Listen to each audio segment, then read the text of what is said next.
Hi, and welcome to this training session on your website and why investing in your website is the best marketing that you will ever do. Hi, my name is Sarah Orchard and I'm your trainer today. I'm the creator of getfullybooked.com and I also run my own holiday accommodation business. Today, I'm going to be covering 5 things for you in this training session. Why your website is the best marketing investment that you'll ever make. How to get more of the right visitors to your website, and how to convert more visitors into paying customers. We'll also look at why online booking is essential and how to get customers coming back again. Your website is the best marketing investment you'll ever make. And why do I say that? Well, the main reason is because you control it. It's the one marketing asset that you've created that you can completely control everything that goes onto it. You don't have to pay to advertise on it. If you're doing things like social media, for example, and you're using the mighty Facebook, which is great, but you are building your house on someone else's land. Facebook owns its own property. It owns the land of Facebook and Instagram. So if you invest all your time and energy growing all of your likes and your following on social media, ultimately, if Facebook changes the rules or decides to not let you have access to your property on its land anymore, you're snookered. So your website is the one marketing asset that you can control. And if you create it correctly, you can use it, and it's a highly effective means of getting you business. So what does every online business want? We may work in tourism and hospitality, but ultimately we will have an online business in that we will have a web presence. And what we want our website to do is to act like a magnet, attracting the right potential guests, visitors, and customers to our businesses, so that once they've reached the website can do the job of converting them into paying customers. And hopefully, if it does its job well, it can also encourage people to come back again and give you tools to actually be able to communicate with those potential and past customers with minimal expense. So there's 3 critical steps in terms of your website sort of becoming this sort of sales engine for your business. And one is that your website has to ultimately, first of all, attract people. In terms of making a sale, people go through a sort of process when we buy products and services. We don't always consciously think about how we do it, but we do go through this process. Everyone goes through this process. So ultimately, the first step is attraction. People have to know and become aware of your business. They have to become aware that you exist, and they have to then be attracted through your messaging and your communication to actually create desire in them to take action and buy your product or service. So your website's job is to, first of all, act as a means of attracting those customers to your business in the first place. And then ultimately, through your messaging and your imagery and your content on your website, convert them and capture them into customers that will buy and potentially buy again. So how do you get more of the right visitors to your website? And it isn't just about Google. There's obviously lots of means of sending people to your website, but search engine optimization, and there is another video on that subject, so if you can check that out, because I'm not going to cover it in huge depth in this training session today. But if you think about it, one of the cheapest ways of getting traffic is free traffic that you get from Google. So ultimately, you do want your website to become, to be effective from a search engine point of view and to be found by Google in the first place. And by making some small modifications to the metadata on your website, you can make your site highly visible. There's also things like Google Maps, which allows you to come up in front of customers when they are actually searching for your business. But your website is also the destination that you send people to from lots of other places. It could be that you're a member of your destination marketing organization, or tourist board for your area. So they will ultimately want to link to your website. You may be advertising on some sites or listing sites where you need to send people. If you're participating and proactively using social media, you will need to actually link to somewhere. So your website is your biggest investment, because it is, and your best investment, because it is the destination that you send people to. People are unlikely to convert straight from social media to buying from you. They ultimately will always want to go somewhere to find out more, to get a feel for your business, check that you're legitimate and that you really exist, and actually to make the decision to purchase from you. So ultimately, you do need to send them somewhere. I just wanted to talk a little bit about the different approaches to sort of marketing. And there's this sort of model of outbound and inbound marketing. And it's quite useful to sort of think about, because ultimately, outbound marketing is the more traditional marketing that we used to do years and years ago, but we still do today, which is when you put your message and you push it out to your audience. So you create the message as the business owner, and you push that message out to your audience. Now, that's reliant on you having budget to do things like radio ads or print ads, maybe your local press. You might do, for example, door drops or direct mail, which can still be quite effective for certain types of business. So if you're a local pub and you've got a big audience with your sort of local community, doing a door drop out to them with an offer and a voucher that they bring in maybe to the pub to redeem, or a restaurant or a cafe, that could be quite effective. So there's also things like Facebook ads and Google ads, so which is pay-per-click. And they are all outbound marketing. So you as the business owner is pushing your marketing out to the audience and your message out to the audience. Then we have inbound marketing, which is where your website comes in. And I've used the symbol of the magnet because ultimately your business, or your website rather, is acting like a magnet, drawing the people to you that are interested in what you do. And that's where search engine optimization comes in. Also things like blogging, video content, obviously putting posts on Facebook, maybe creating things like Instagram Reels or guides. Also your opted-in email list and PR is also inbound marketing. Inbound marketing is cheaper, it's more effective, it normally converts better because ultimately it's attracting people to your business who have shown an interest. They are actively looking for what you do and they want to find out more. And this is very much what we call a pull strategy. So you're pulling people into your business, and then obviously it's your website's job to convert them. So how do we get our website to convert more? Well, ultimately, your website needs to ensure that it actually completes a few critical tasks, really, when people reach your site. The reality is we're all really, really busy. We spend a lot of time online and we're impatient. So they reckon that you have about 6 seconds. So if someone's come from Google, from a search, you have about 6 seconds for them to make a decision about whether they've arrived in the right place and whether they want to read more. So whether they want to scroll with their finger or their mouse and actually see more about your business. And ultimately, they will make that decision based on the information that you present to them very quickly when they land on your homepage of your website. So from the branding and the imagery and the messaging will have an influence about whether they decide to read more. We're all very quick to make decisions about whether we think this business feels right for me.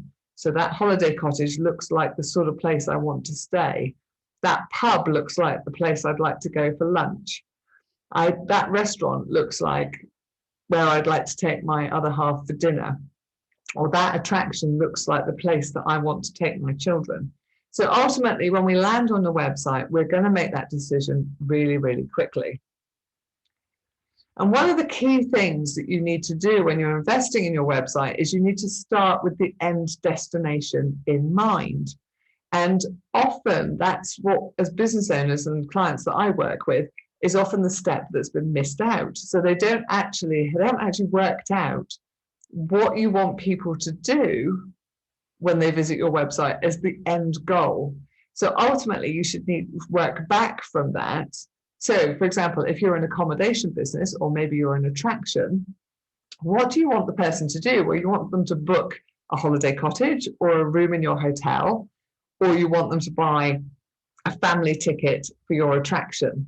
So you need to design the content and the flow of the website to always have those top 3 actions in mind. So maybe sit down and think about, what are the 3 things that you want people to do? Now, ultimately, one of them might be to actually buy something. So it could be to book the holiday accommodation. It could be to buy a ticket. It might also be things like signing up to your email list, because they may not be ready to buy now, but you want to be able to talk to them in the future. You may also want them to, for example, follow you on social media, because again, they might not be ready at that precise point in time to make a purchase, but you want to be able to stay in communication with them. So you need to map out what those top 3 actions are. So think about your end goal and what you want your website visitors to do, and then look at all of your content that you've put on the website. Does that assist them in getting to that end goal? So how do all of your web pages and the flow of the information and the messaging that you put and the images that you put on your website, does it lead them to those top 3 actions that you want them to do? It's a really important question. And I often see sites, for example, that the book now button is not visible. It could be that contacting you is actually one of the key actions. And again, the contact information could be really hidden. One of the things that I often see on pub and restaurant and cafe sites is that finding out the opening hours is actually something that a lot of visitors want to find out. And even if you're an attraction, finding out when you're open is going to be maybe one of the key actions that people want to fulfill. And you want people to come and know that you're open for business. And actually that information is not very visible. A number of times I go onto pub websites that don't say what days they're open and what times they serve food. And that's really, really important as a consumer. That's one of the actions that I'm looking for when I visit your website. And the other key thing is ensuring that the information is within 3 clicks. So again, there's this best practice that everything that you want someone to do, so those top 3 actions, should be within 3 clicks. So it should never be hidden. And it's amazing, again, how this information can sometimes be really, really hidden in a website. You have to go to one page and then click on another button or another link, and then it takes you to a page. And actually having a contact us page now is really old-fashioned, probably a best thing from a design point of view. And the same with social media links, is to have them available on every single page. So make use of the header area of your website and also the footer area of your website, so that information is constantly there on every page. And then you don't need a contact us page. You don't need a contact form on that page. And actually, given that people are often using mobile devices or tablets, the fact that that information is on every page, it makes it really super easy for them to just click on that link. Particularly if you're on a smartphone, you can literally click on the telephone number and it will start, they can call straight from their phones. So that obviously makes it much easier and less clunky than going to a contact us page and clicking on that and then trying to fill in a contact form on your mobile, which probably won't work, and you don't know whether it's sent it, and then you just think, well, I haven't been able to get hold of this business, they're really difficult to deal with. So always think about making sure that the key information that your web visitor needs is no more than 3 clicks away from where they arrive. Because again, as I said, people are impatient. We don't want to spend time hanging around online, and we will just disappear if you make it too difficult for us. The other key thing, as I said, is bearing those principles in mind. Think about your key website landing pages. So these are going to be your main web pages. And what they must always have is the right content to create that interest and desire from the actual visitor to decide to book your accommodation or come to your pub or restaurant or to actually visit your attraction. But also we need to include calls to action. And often this again gets forgotten because we're so busy putting on pictures and copy, and we sort of forget, again, what are those 3 actions that we want the person to do? And that's what a call to action is. So it could be our book now button. It could be make a reservation. It could be request a callback. There are lots of different calls to actions. It could be sign up to the email newsletter. There are going to be lots of different calls to actions depending on the content on that page. But you need to give them a compelling reason to buy or to sign up or to contact you. And by giving them a clear call to action and making those stand out on the page, people are more likely to actually progress from just being what I call a lurker and just being a visitor on your website to actually being one of your customers. Now, one of my pet subjects is online booking. People's behavior, now that we have obviously the web, there's no restriction in terms of the time of day that we go online. People want to be able to book online, whether that's reserve a table in your restaurant or make a hotel booking, book a holiday cottage, buy tickets to your attraction. If you do not have online booking, people are more likely to go somewhere else. And that applies whether you're offering any sort of experience as well. So that applies to, like I said, to attractions as well. People want to be able to book online these days. And that's mainly because sometimes we're not going to contact the business owner.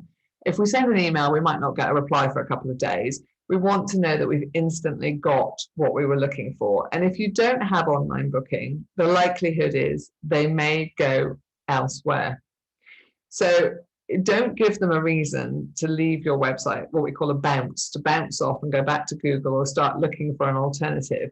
And also people's behavior is we can often be looking for stuff really late at night. It might be 11 o'clock on a Friday evening. And we might just be sort of surfing the web and we found your website, and ultimately, if we like what we like what we see and we want to book, I'm not going to phone the business owner at that time of night, and I'm probably not going to feel that great about sending an email. But if I could book online, that would be brilliant because I know I've got what I wanted and it's all secured. So if you don't have online booking, you are putting yourself at a disadvantage. And these days, online booking and having that integrated into your website is not a costly exercise. There are even some free booking systems and plugins and apps that you can use, but also it's worth considering paying for an actual booking system, some booking software, because you will get your money back in terms of the investment of putting that on your website. So make sure that, as I said to you, that action that you want people to take, which often is booking, that book now button is really prominent, and that you have suitable software or an app that actually allows your customers to be able to book with you immediately. So lastly, once you've gone through you've attracted them, through search engine optimization or through your social media activity, they've found your website, they like what they see, maybe they've actually bought, but how do we keep customers coming back for more? And again, this is an area where I feel that sometimes as a marketing expert, that sometimes things are sort of missed in terms of what people can do to capture information that allows them to talk to people. The analogy I give is that if you were running a bricks and mortar retail shop, so say you had a gift shop and somebody comes through the door, if you let them walk into your store and walk around and you don't speak to them, they have a little look around, you don't interact with them, you don't know who they are, and you let them walk out the door, that's obviously a missed opportunity. And it's very similar to your website.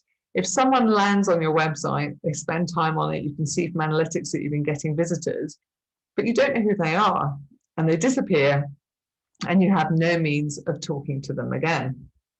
So this is where sort of data collection or data capture comes in.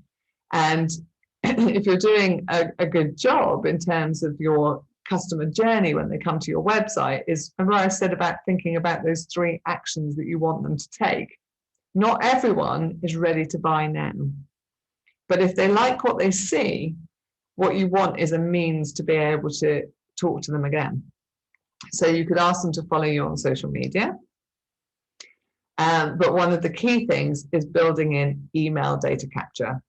And there's a separate training video on email marketing, which would be worth you having a look at, just for some ideas of how you can actually put email marketing in place with your business. But if you go and actually advertise on Facebook, so say you get people to follow you on social media, there's still going to be a cost to talk to those people, because although Facebook is, in inverted commas, free, if you want to talk to all of your page, say you've got 2,000 people following you on your page, the reality is when you post a post these days, you only get to about between 2 and 10% of that audience will see your message. Everyone else won't see it because Facebook wants you to do advertising. But if you were to have 2,000 people in your email list, you can talk to all of them. And the open rate's generally around, well, between 20, and you can achieve 40, 50% open rates. I've achieved 60% open rates on a campaign. So you will consistently get to more people. And if you use systems like MailChimp, that's actually free for up to 2,000 subscribers. So you can talk to 2,000 people for free forever until you go over that 2,000. It doesn't cost you any money to do that. So what you need to think about is, have you got email data capture built into your business? Have you got it built into your website so that when someone comes to your site, they're a lurker, they found you, have you actually built in how you're going to capture their information so that you could talk to them again in the future? So think about that analogy of someone walking into a shop and you don't talk to them, don't know who they are, and they leave. So have you built in a way of capturing their information so that you can talk to them? And maybe even it's just telling them about late availability or a special offer or a promotion. Maybe you're doing a discount on tickets, or you've got some spaces for dinner on Friday night. It gives you a means of talking to people who've shown an interest into your business. And you do need to build it into your website. And ideally, you don't want to say, sign up to my email newsletter. I talk about this a bit more in the email marketing training video, but that's not a compelling reason for me to want to sign up. But if you tell me that you're going to send me special offers, exclusives, I'm going to be the first to hear about late availability for your holiday cottage or your accommodation business, I'm more likely to sign up.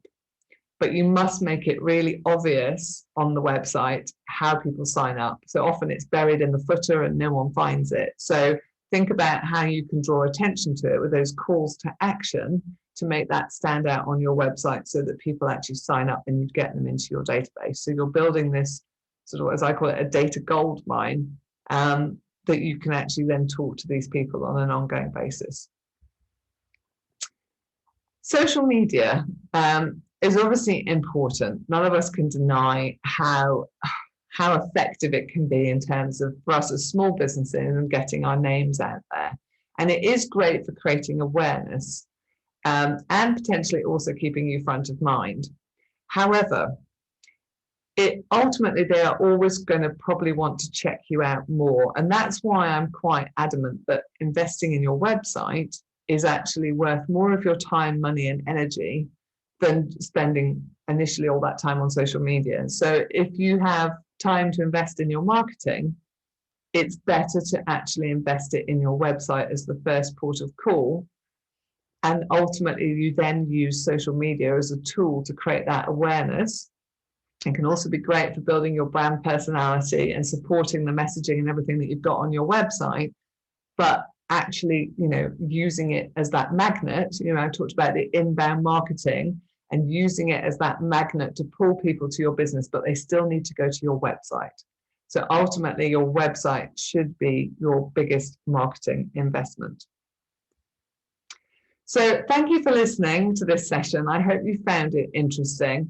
And don't forget to watch, there are other digital marketing training videos in this series. And as I said, there's ones on email marketing, there's ones on search engine optimization. So I hope you found it interesting, and speak to you soon.